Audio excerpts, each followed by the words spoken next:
오늘 하나님 말씀은 나를 찾아오신 이유라는 말씀 가지고 하나님 말씀 증거하겠습니다. 여러분, 단테가 신곡을 썼잖아요. 우리 역사책에서는 다 배웠잖아요. 단테의 신곡. 신곡이 어떻게 되어 있어요? 천국, 연옥, 지옥 이렇게 세 가지로 되어 있습니다. 그런데 지옥에는 보니까 여기 들어오는 너희는 모든 희망이 없어지리라 그렇게 이야기되어 있습니다. 써 있습니다. 여러분, 지옥이 어떤 거냐? 유황불이 있고요, 뱀이 들끓고 막 그런 것이 아니라 희망이 사라진 것이 지옥이라고 그럽니다. 희망이 없는 것이 지옥이라고 그럽니다. 그래서 여러분들, 우리 예수님은 이 땅에 오셔서 우리에게 소망과 희망을 주시기에 오셨습니다. 그래서 우리 예수님은 어떻게 돼요?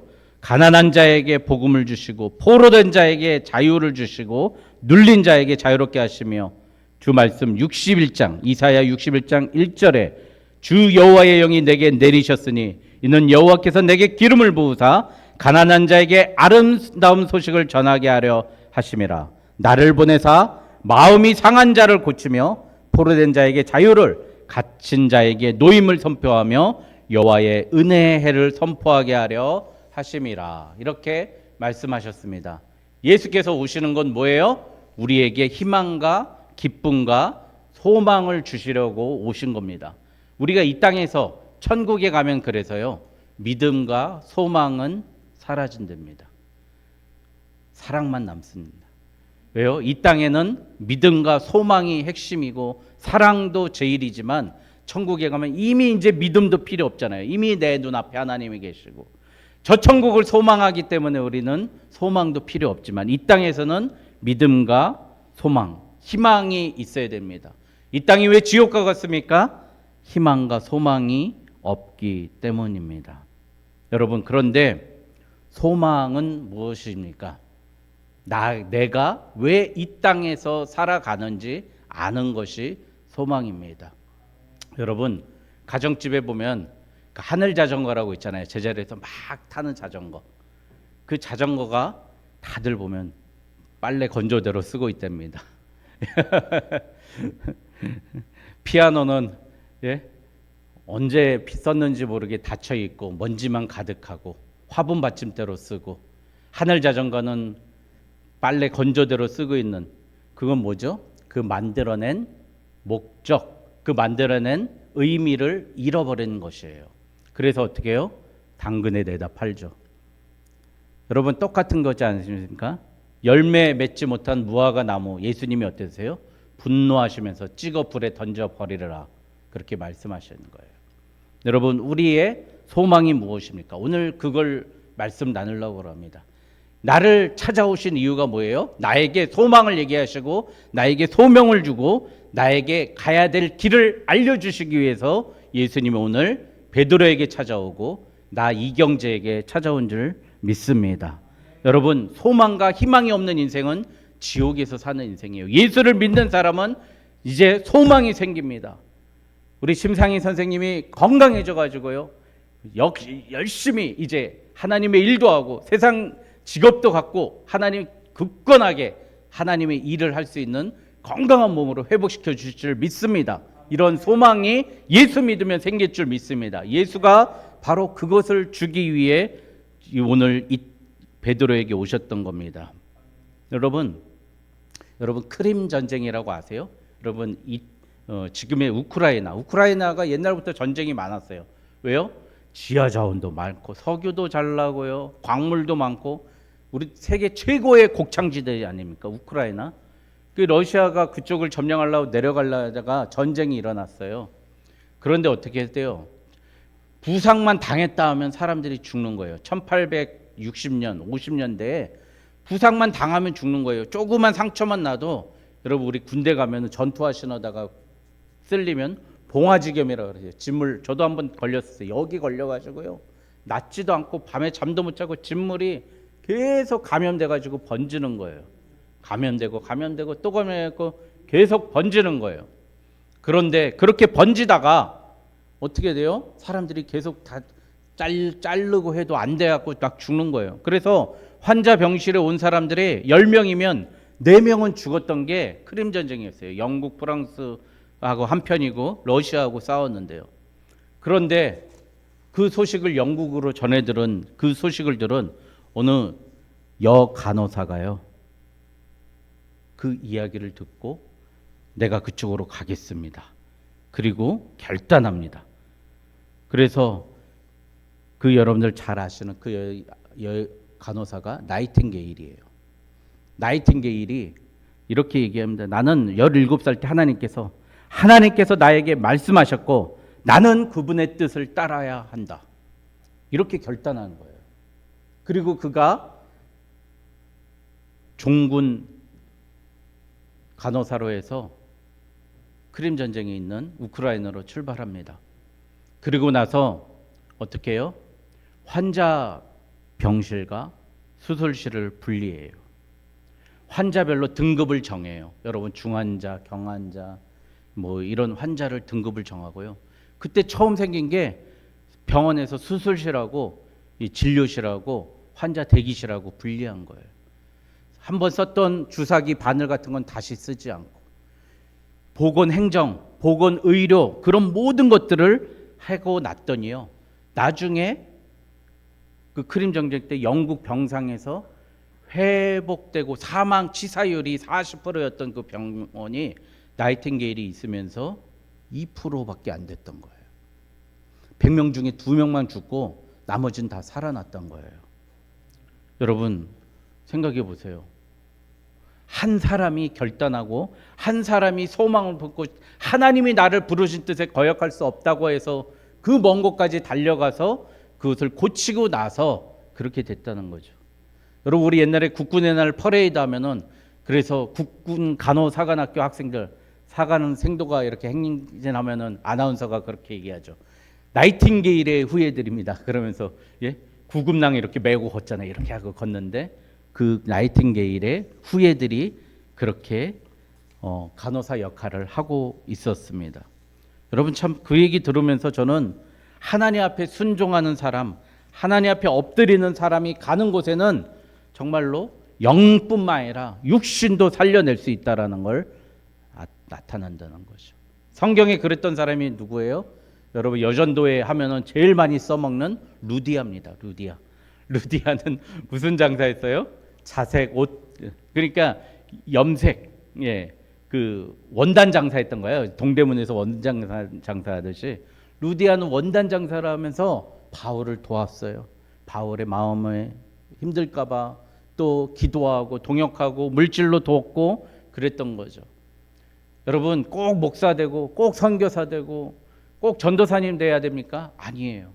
내가 가는 곳에서 내가 어떤 일을 하든지 우리는 하나님의 소명만을 가지고 살면 내가 만지는 작은 나사 하나라도 하나님의 소명의 나사가 될 줄 믿습니다. 그러니 오늘 하나님이 베드로를 부르신 예수님이 베드로를 부르신 모습을 보면서 좀 알았으면 좋겠습니다. 한 3가지로 봐야 되겠는데요. 첫 번째는 일단 내게 주어진 장소에서 충성을 다하자. 두 번째, 그곳에서 예수님을 진짜 음성을 듣자.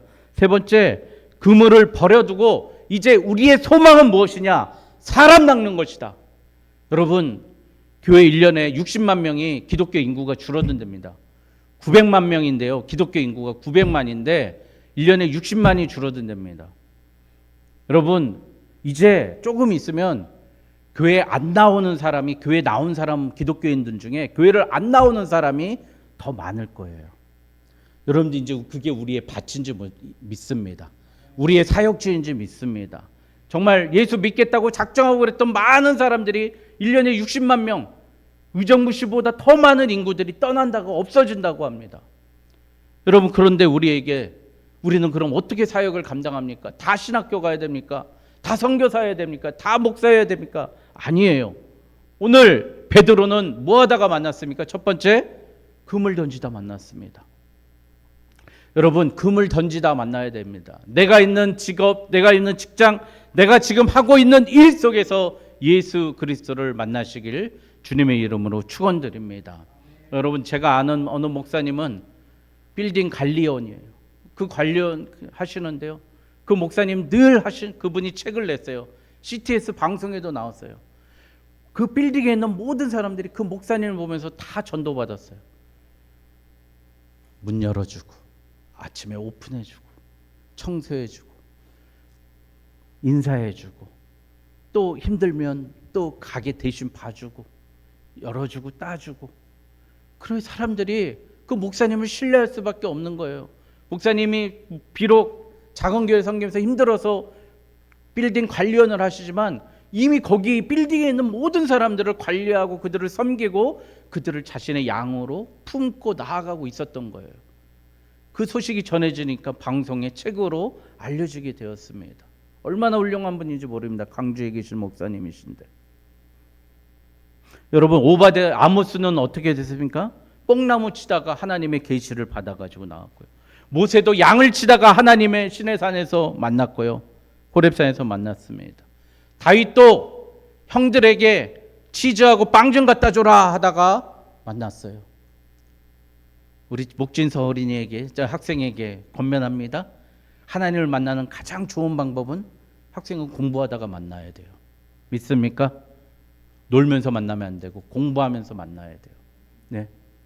직장인들은 직장 속에서 하나님을 만나야 됩니다. 직장 동료들과 함께 하나님을 만나야 됩니다. 또 우리 어머니들은 자녀들을 키우면서 하나님을 그 속에서 발견해야 됩니다. 오늘 베드로는 그물을 던지면서 발견했습니다. 예수님을 봤습니다. 만났습니다.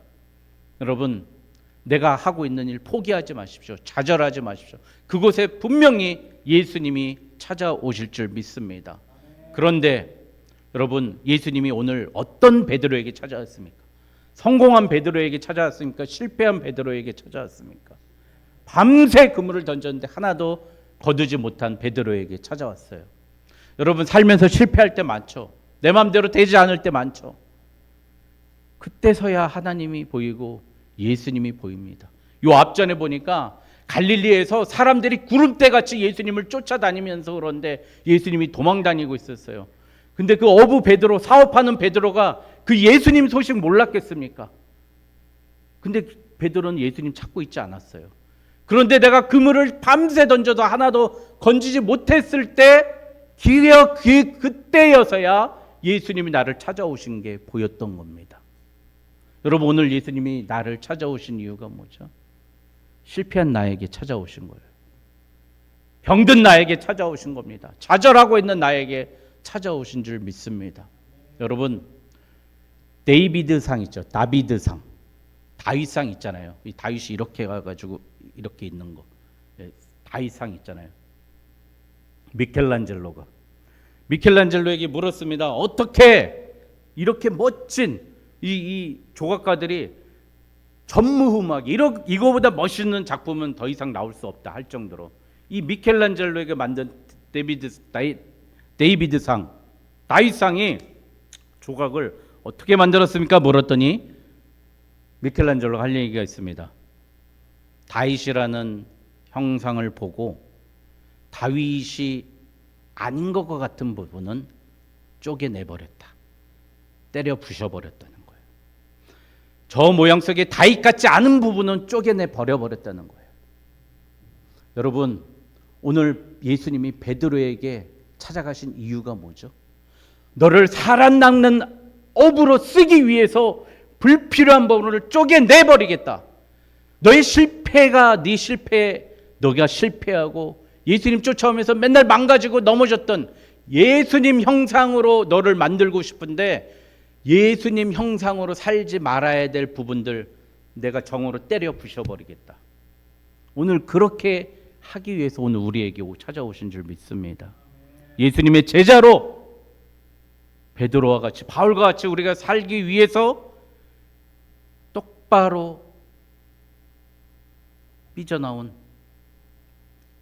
뱃살, 허리살, 아무 소용없는 군더더기, 머리카락, 불필요한 나의 생각들 다 깨 부셔버리기 위해서 우리 하나님은 오늘 베드로에게 찾아오셨고 나에게 찾아오신 줄 믿습니다. 여러분, 내가 오늘 실패하고 있는 이유가 여러분 다 아시죠? 하나님이 살라고 한 인생 못 살아서 그런 거예요. 베드로가 왜 밤새 그물을 던졌는데 실패했을까요? 하나님이 실패하게 만들었어요. 왜요?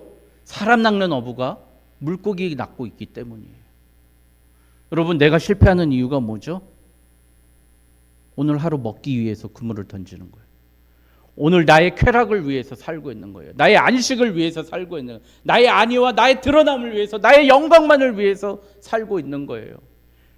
하늘 자전거가 살 빼는 데 쓰여야 되는데 빨래 건조대로 쓰이듯이, 피아노가 화분 받침대로 쓰이듯이 내가 하나님의 영혼을 살려내는 데 살아야 되는데 나의 안위를 위해서, 나의 영광을 위해서 그렇게 살고 있기 때문에 하나님은 그 실패의 현장으로 오셔서 지금 정으로 나를 쪼개고 깨고 부시고 있는 줄 믿습니다. 여러분, 내 장세에서 잘 안 되죠. 어렵죠. 여러분, 이제 무슨 일을 하든지 하나님께 영광과 한 영혼을 구하는 일에 우리의 온 생애를 거시길 주님의 이름으로 축원드립니다. 그러면 내 일에 거짓이 없을 겁니다. 가식이 없을 겁니다. 정말 마음 아픈 일이지만 우리는 너무 나의 영광, 나의 능력, 나의 힘만 나타내려고 했지 나를 바라보고 있는 사람들의 영혼을 바라보지 않았어요. 그래서 마음이 아픈 거죠. 밤새 그물을 던질 때 아무것도 못 건졌다면 우리 오늘 이 시간 저부터 마찬가지예요. 하나님께 다시 내가 예수의 형상으로 살기를 원하는데, 예수님의 제자로 살기 원하는데, 사람 낚는 어부로 살기 원하는데 그 부족한 모습들을 깨부시는 저와 여러분 되시길 주님의 이름으로 축원드립니다. 두 번째, 예수님의 음성을 들으시기 바랍니다.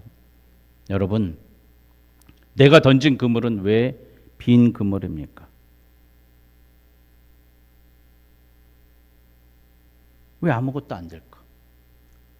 이건 찰스 스펄천의 이야기를 들어보면 알 수 있을 것 같습니다. 찰스 스펄천 여러분 설교의 황태자라고 그럽니다. 여러분, 이분만큼 설교를 잘했던 분이 없어요. 이분 벌써 14살 때요, 교인들이 800명 모였어요. 중학교 1학년이 설교하는데 교인들이 800명 모였다니까요. 그래서 곳곳에서 설교 초청을 받으면서 다녔어요. 그가 17살 때인 1850년 눈보라가 치던 어느 아침에 너무 춥고 너무 눈보라가 쳐서 내가 초청받은 교회를 못 갔어요. 그래서 어느 작은 교회에 들어가서 예배드리기 위해서 들어갔어요. 거기도 마찬가지로 눈보라가 쳐서 목사님이 오지 못했는데 어느 평신도가 이사야 45장 22절 본문으로 설교했습니다. 땅의 모든 끝이여 내게 돌이켜 구원을 받으라. 나는 하나님이라 다른 이가 없음이니라. 그러면서 이 청년이 했던 얘기, 하나님께 집중하십시오. 하나님만 바라보십시오.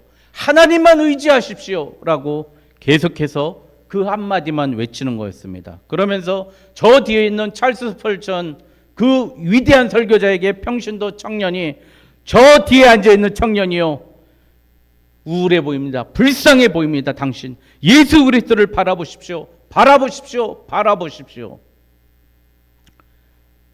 그 순간 나는 구원을 받았다 고백하면서 그 전과 그 전에는 어리석은 나의 인기와 사람들이 나의 설교를 바라보면서 기뻐하는 그 나의 만족 때문에 그랬는데, 그 이유는 나는 바라보았고 바라보았더니 그분이 내 눈앞에 보이고 그리스도를 바라보라는 게 나의 유일한 설교의 제목이 되었고, 그때부터 몇백 명 설교자가 2만 명 설교자가 되고 전 세계를 가장 전 세계에서 설교를 잘하는 설교자로 변화됐던 계기가 그 평신도 청년의 이야기를 듣고 변화됐습니다. 여러분, 오늘 예수님은 우리에게 뭐라고 말하세요? 오늘 베드로에게 얘기한 이야기입니다. 이제 너는 사람을 취하라. 네 생각에 그물 던지지 말고 깊은 곳으로 그물을 던져라. 이제 사람 취하는 금을 던지고 깊은 곳으로 던져라. 네가 살아왔던 네 방식, 네 생활, 네 모든 습관 다 알아. 그렇지만 그거 다 부셔버려. 내가 이야기하는 곳으로 가. 거기 가면 아무것도 없지. 물고기가 깊은 데 있어요? 낮은 데 있어요? 낮은 데 있습니다. 여러분 밤새 금을 던졌어요. 물고기가 밤에 활동해요? 낮에 활동해요? 밤에 활동합니다. 아침 동력 트면 활동도 안 해요. 민방위 훈련합니다. 물고기 다 사라졌습니다. 낮에 낚시하면 저희들 그러더라고요. 낚시터 가보니까 아무것도 없는데 예수님 와가지고 대낮에 저 깊은 데로 그물을 던져라. 여러분 이 성경이 말씀하시는 것에 순응하며 성경을 가지고 나의 일을 다시 시작해 보시기 바랍니다. 말씀으로 한번 시작해 보시면, 말씀을 가지고 한번 다시 나의 삶을 시작해 보시기 바랍니다. 그러니 베드로가 뭐래요? 주여 나는 죄인으로소이다. 나를 떠나소서 합니다.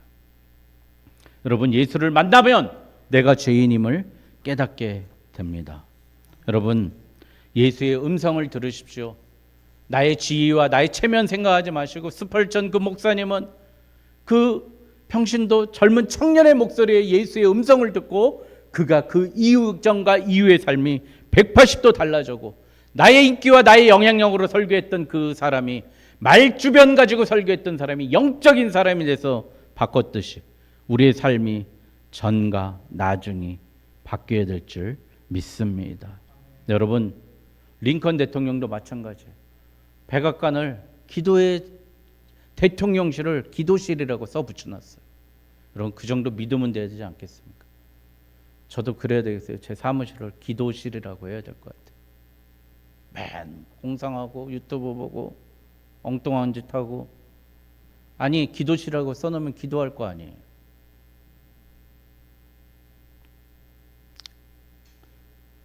여러분 주어진 장소에서 두 번째 예수의 음성을 오늘 들으시기 바랍니다. 네 방법 이제 그만 써. 네 방법 해봐야 이제 매번 실패야. 이제 예수가 알려주는 방법이 있잖아. 예수가 가라는 곳이 있잖아. 예수가 가라는 길이 있잖아. 그곳으로 가야 됩니다. 어떤 곳에 물고기가 있습니까, 여러분? 옛날에 우리 사회 시간에 사회과부도 보면서 공부했을 때 있죠. 우리 동해안에 보면은 그렇죠? 울릉도, 독도 이쪽에 어장이 형성되어 있다 그래요. 왜요? 저 오호츠크의 한류하고 이 북태평양 난류가 만나는 곳에 물고기가 많다는 거예요. 여러분 우리가 가야 될 곳이 어디예요? 영적인 싸움이 시작되는 곳에 가야 됩니다. 지금 제가 서두에도 말씀드렸죠. 광고 때도 말씀드렸죠. 지금 1년에 60명이 교회를 떠납니다. 갈등하고 분열하고 사탄과 귀신들과 예수 그리스도의 영적인 전투가 있는 그곳에 가서 우리가 예수 그리스도를 선포해야 됩니다. 전도에 미련한 것으로 선포해야 됩니다. 그들을 살려내야 됩니다. 지금도 침울하고 우울하고 지금 교회에 한 번 나오는 것도 주일날 한 번 나온 것도 어려워하는 우리 성도님들 찾아가서 여러분 담임 목사만 그러지 않아야 됩니다. 여러분들도 찾아가서 기도하고 간절히 외쳐야 됩니다. 그 귀신의 권세, 사탄의 권세 물리쳐내야 됩니다. 여러분 지금 엄청난 영적 싸움이 있습니다. 거기가 바로 우리의 어장입니다. 한류와 난류가 만나는 곳, 저 그리스도와 예수 그리스도의 영적 전투가 있는 곳, 가장 처참하고 비난하고 교회를 욕하는 그곳에 우리가 달려가 그들에게 복음을 전해야 될 줄 믿습니다. 세 번째, 그물을 버려두고 사람을 낚는 저와 여러분 되시길 바랍니다. 여러분 사람은 정말 힘듭니다. 프랑스 철학자 락강이라는 사람이 이렇게 얘기했어요. 타인은 지옥이다. 우리 집사님들, 우리 권사님들 살아보면 알죠. 사람 많이 보댓게 보면 느끼잖아요. 이제 막 혼자 있고 싶고 조용히 있고 싶고 운둔하고 싶잖아요.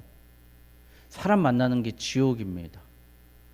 우리 예수님은 근데 지옥과 같은 그 사람들에게 가라는 거예요. 그리고 죽으라는 거예요. 그래야 진짜 희망이 있다는 거예요. 진짜 소망이 있다는 거예요. 여러분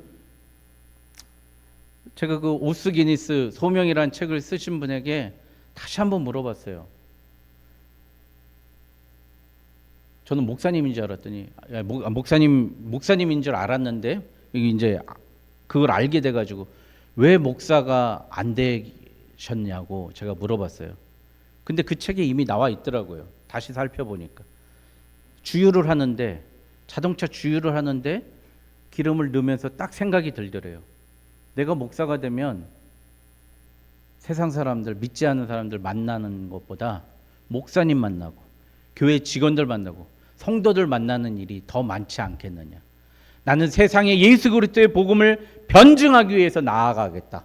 그 진짜 20세기의 가장 위대한 변증가 아닙니까? 오스게니스 소명이라는 책을 쓴 그분이 나는 목사가 필요한 게 아니야. 나는 세상으로 가서 사람으로 가고 사람 낚는 어부가 되겠어. 그렇게 결단하고 교회를 박차고 나아가서 세상에 믿지 않은 사람들, 가장 지식인들에게 복음을 증거하고 있어요. 변증하고 있습니다. 여러분, 우리도 어떻게 해야 돼요? 여러분, 교회 내에서 우리끼리만 재밌게 밥해 먹고 우리끼리만 찬양하고 밴드 만들고 성가대 만들고 그거 아니에요. 정말 치열한 한류 난류 같은 그 영적인 전투의 현장에서 우리가 나가야 됩니다. 그래서 예수님은 베드로를 나중에 네가 나이 들어서는 원치 않는 것으로 스스로 띠띠지 아니하는 것으로 너를 던져버려요. 그래서 어떻게 돼요? 십자가에 거꾸로 매달려서 죽은 것이 지금 베드로 성당에 있는 곳 아닙니까? 여러분, 오늘 예수님이 나를 찾아오신 이유 뭐죠? 네가 예수 그리스도의 제자로 살고 싶다면 망치와 정으로 너를 깨부셔버리겠다. 나를 깨부셔버리기 위해서. 두 번째, 예수의 음성이 들려야 됩니다. 하나님의 음성을 정말 간절히 들으십시오. 오늘 나에게 무슨 말씀하십니까? 너 지금같이 살아가는 방식으로는 100점 100패야. 제발 이 방식으로 살지 마. 하나님 분명히 나에게 말씀하십니다. 제발 너의 거치장스러운 모습 버리고 나만 바라봐. 하나님만 바라봐. 다른 이는 없느니라. 이사야의 그 선포. 세 번째, 그러면 우리는 누구에게 갑니까? 사람을 향하시기 바랍니다. 여러분, 우리가 모든 일을 하는 건 뭐예요? 결국 종착점은 누구예요? 사람입니다. 돈을 향하는 사람은 결국 그 돈 때문에 모든 걸 잃어버립니다. 사람도 잃어버리고 가족도 잃어버리고 친구도 잃어버립니다. 그러나 한 영혼을 위하는 사람은, 한 사람을 위하는 사람은 어떻게 돼요? 나는 비참하게 살지 모르고 나는 좀 어렵게 힘들게 살지 몰라도 그의 인생은 풍성하고 아름답게 될 줄 믿습니다. 여러분, 베드로가 그랬던 사람 아니에요? 여러분, 예수님은 베드로의 형상을 만들었어요. 베드로의 이름이 뜻이 뭐예요? 사모님? 반석이죠. 여러분, 반석이 이런 이만한 돌덩이예요? 아니죠. 여기 도봉산 만장봉 아시죠? 그 큰 바위 있죠. 그걸 반석이라 그래요. 맨날 변덕 부렸던 베드로, 제가 집 짓겠습니다. 제가 하겠습니다. 물에 저도 걸어보겠습니다. 물에 빠졌던 그 베드로에게 하나님은 너는 반석이야. 지진이 나고 풍파가 일어나고 어째도 너는 절대 흔들리지 않는 나의 제자야. 사람을 낚는 제자야. 오늘 예수님이 나를 찾아오신 이유예요. 이경재 너는 반석이야. 건금자 권사님 너는 반석이야. 이모승 권사님 너는 반석이야. 집채만한 반석이야. 절대 흔들리지 않아. 그 반석으로 내가 너를 끝까지 하나님의 제자로, 예수의 제자로 살게 할 거야. 오늘 나에게 말씀해 주신 그 사명 믿고 나아가는 저와 여러분 되시길 주님의 이름으로 축원드립니다. 기도하겠습니다.